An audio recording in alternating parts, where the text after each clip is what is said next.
ये सच जानने के लिए मैं ये लाई डिटेक्टर का यूज करूंगा।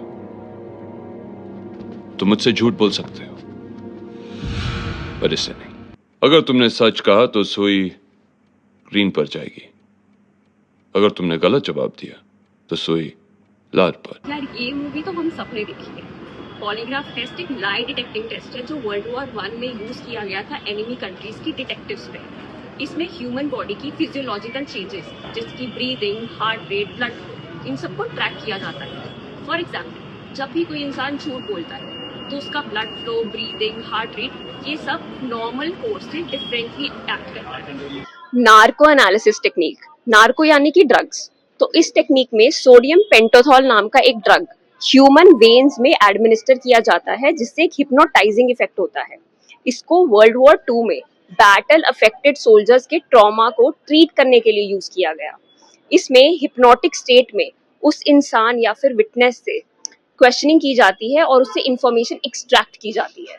ब्रेन मैपिंग और ब्रेन फिंगरप्रिंटिंग, जब भी ह्यूमन ब्रेन में कोई मेंटल एक्टिविटी होती है तो उसमें कुछ इलेक्ट्रिकल इंपल्सेस या इलेक्ट्रिकल वेव्स जनरेट होती हैं, तो इन वेव्स को मेडिकली रिकॉर्ड किया जा सकता है। तो ऐसे ही इन्वेस्टिगेटर कोई भी पिक्चर, वीडियो, साउंड या वर्ड्स उस केस से रिलेटेड उस इंसान को सुनाता है या दिखाता है। तो अगर कोई भी इंसान गिल्टी होगा तो उसके ब्रेन में P300 वेव्स जनरेट होती हैं और ये मेजरिंग डिवाइस उसको रिकॉर्ड कर लेता है। इसलिए इसको ब्रेन इलेक्ट्रिकल एक्टिवेशन टेस्ट भी कहते हैं।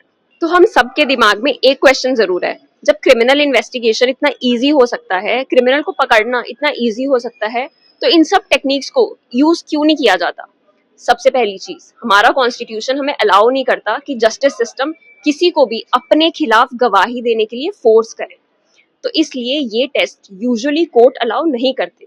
बिना कोर्ट की परमिशन के पुलिस इन्वेस्टिगेशन में ये टेस्ट यूज नहीं हो सकते।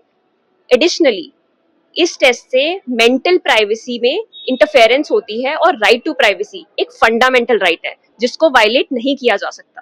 लेकिन blood samples, hair samples, saliva samples etcetera ये सब मेडिकली टेस्ट किए जा सकते हैं क्योंकि इनसे right to privacy directly violate नहीं होता। ये टेक्निक्स कोर्ट्स बहुत ही एक्स्ट्रा ऑर्डिनरी केसेस में अलाउ करती हैं जहां पे नेशनल सिक्योरिटी या इकोनॉमिक सिक्योरिटी की बात होती है। तब भी ये टेक्निक्स कुछ सेफगार्ड्स के साथ यूज करना बहुत इंपॉर्टेंट है। फॉर एग्जाम्पल, अक्यूज्ड की कंसेंट लेना बहुत जरूरी है, अक्यूज्ड के लॉयर का प्रेजेंट होना बहुत जरूरी है एंड जुडिशियल मैजिस्ट्रेट का कंसेंट सर्टिफिकेट होना चाहिए। इसलिए ये इन्वेस्टिगेशन टेक्निक सिर्फ इन्वेस्टिगेशन में हेल्प करती हैं, ना कि कोर्ट में बहुत ही स्ट्रॉन्ग एविडेंसेस कंसिडर की जाती हैं।